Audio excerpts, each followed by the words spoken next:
रियरर to denser medium travel कर रही है तो हम उसके लिए यूज़ करेंगे म्यू2 बाई वी माइनस म्यू1 बाई यू इक्वल्स टू म्यू2 माइनस म्यू1 बाई आर।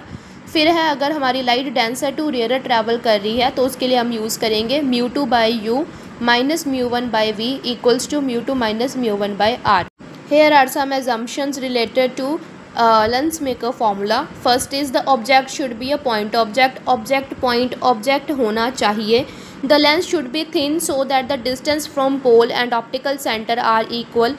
लेंस इतना पतला होना चाहिए कि अगर हम डिस्टेंस पोल से लें या ऑप्टिकल सेंटर से लें वो डिस्टेंस इक्वल आए। पोल हमारे पास मिरर का सेंटर होता है, ऑप्टिकल सेंटर हमारे पास लेंस का सेंटर होता है जिसमें से लाइट डेविएशन शो नहीं करती। तो इसलिए हम उन दोनों में से भी अगर हम डिस्टेंस लेंगे तो वो दोनों इक्वल आए। लेंस इतना पतला होना चाहिए।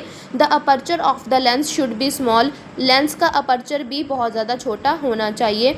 All the rays are paraxial. सारी रेज पैरा एक्सियल होनी चाहिए, मतलब वो हमारे पास स्मॉल एंगल्स फॉर्म करती होनी चाहिए with the principal axis.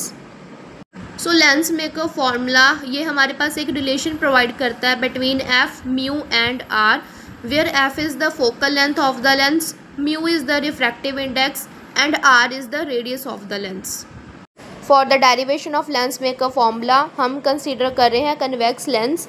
Lens का जो रिफ्रैक्टिव इंडेक्स है दैट इज़ म्यू2। जिस मीडियम में लेंस को रखा गया है उसका हमारे पास रिफ्रैक्टिव इंडेक्स है म्यू1। और हमारे पास ए बी सी पहला सरफेस है लेंस का हम कंसीडर करेंगे और ए डी सी हमारे पास दूसरा सरफेस है लेंस का, उसको हम सेकंड कंसीडर करेंगे। अगर हम ए बी सी सरफेस को कंप्लीट करेंगे तो हमारे पास एक स्फीयर फॉर्म होगा जिसका सेंटर हमारे पास C1 होगा। ए डी सी सरफेस को हम कंप्लीट करेंगे तो हमारे पास उससे भी स्फीयर फॉर्म होगा जिसका हम सेंटर C2 मान रहे हैं। ओ हमारे पास कोई भी पॉइंट ऑब्जेक्ट है, ओ एम हमारे पास कोई भी इंसिडेंट लाइट है जो हमारे पास लेंस पर हम डालेंगे। एम एन हमारे पास रिफ्रैक्टेड रे है क्योंकि वो रेयरर से डेंसर में जा रही है तो वो हमारे पास रिफ्रैक्टेड रे है जो हमारे पास टुवर्ड द नॉर्मल शिफ्ट हो जाएगी। फिर हमारे पास ए डी सी सरफेस होने के कारण जो इमेज है वो I1 पर फॉर्म होगी, लेकिन अगर ADC सरफेस ना होता तो हमारी इमेज है जो I1 पर फॉर्म होनी थी। C1 और C2 जो हमारे पास ये नॉर्मल्स हमारे पास बन रहे हैं ये कैसे है कि अगर हमारे पास लेंस में से कोई भी निकल के जा रही है रे तो जिस पॉइंट पर वो मीट होगी वो हमारा सेंटर बन जाता है, तो वो हमने वहाँ पे सेंटर लिख दिया है। अब हमारे पास जो लेंस से लेकर ऑब्जेक्ट तक का हमारे पास जो डिस्टेंस है दैट इज़ U, वो ऑब्जेक्ट का